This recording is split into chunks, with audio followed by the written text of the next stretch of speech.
आज अखिलेश यादव और जयंत चौधरी के बीच विधानसभा सीटों के बंटवारे पर हो सकती है फाइनल बात। बीजेपी और समाजवादी पार्टी के बीच कैंपेन सॉन्ग को लेकर छिड़ा वॉर। बीजेपी का विपक्ष पर हमला, कहा नहीं चाहिए बुआ बबुआ। और जम्मू कश्मीर में अगले साल हो सकते हैं विधानसभा चुनाव। देश में राजनीतिक घमासान से जुड़ी तमाम अहम खबरें देखते हैं टॉप 9 सियासी संग्राम में।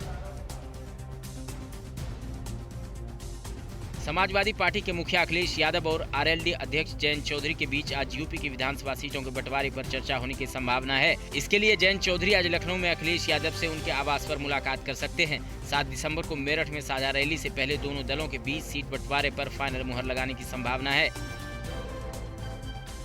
यूपी विधानसभा चुनाव में चंद महीने शेष हैं। ऐसे में सभी पार्टियां पूरे दमखम के साथ चुनाव मैदान में जुट गई है।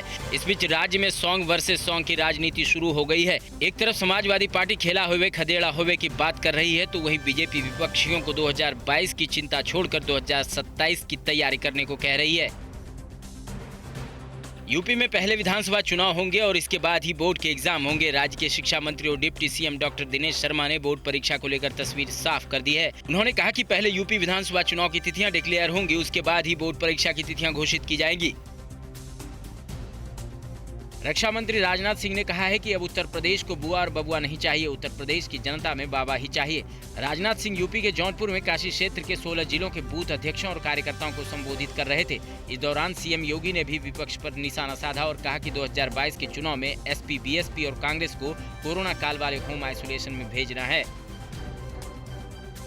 यूपी बीजेपी के अध्यक्ष स्वतंत्र देव सिंह ने विपक्षी दलों के गठबंधन पर निशान साधा है। स्वतंत्र देव ने ट्वीट किया कि हरे, पीले, नीले चाहे जितने डिब्बे जोड़ लो, यदि इंजन ही बेकार है तो कोई लाभ मिलने वाला नहीं। भाजपा की डबल इंजन की सरकार भारी बहुमत के साथ मजबूती से लौट रही है।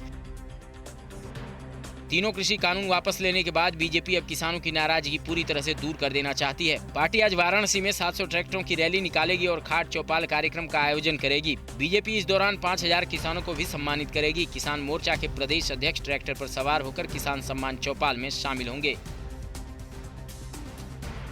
पंजाब में बीजेपी और कैप्टन अमरिंदर सिंह की नवगठित पंजाब लोक कांग्रेस पार्टी का गठबंधन तय है। सियासी गलियारों में यह चर्चा जोरों पर है कि बीजेपी इसलिए बूथ स्तर तक अपने कार्यकर्ताओं को भेजकर जायजा ले रही है। जिस इलाके में पार्टी की पकड़ कमजोर होगी, वहां से कैप्टन की पार्टी को टिकट दिया जा सकता है। चुनाव प्रभारी और केंद्रीय मंत्री गजेंद्र सिंह शेखावत के साथ बैठक के दौरान यह फैसला लिया गया। उत्तराखंड विधानसभा चुनाव की तैयारियों को लेकर बीजेपी के बड़े नेताओं ने दिल्ली में मंथन किया। इस मौके पर पार्टी अध्यक्ष जेपी नड्डा के घर उत्तराखंड के मुख्यमंत्री पुष्कर सिंह धामी, संगठन महामंत्री बीएल संतोष, उत्तराखंड प्रभारी दुष्यंत गौतम समेत कई बड़े नेता शामिल हुए। बीजेपी ने उत्तराखंड में 60 से ज्यादा सीटें जीतने का लक्ष्य रखा है। जम्मू कश्मीर में अगले साल अमरनाथ यात्रा से पहले ही विधानसभा चुनाव हो सकते हैं, क्योंकि परिसीमन आयोग ने जम्मू कश्मीर में नए विधानसभा सीटों से संबंधित अपनी मसौदा रिपोर्ट तैयार कर ली है। केंद्र सरकार ने परिसीमन होने के बाद जल्द ही चुनाव कराए जाने की बात कही है। विपक्षी दल भी राज्य में जोर शोर से चुनाव कराने की मांग कर रहे हैं।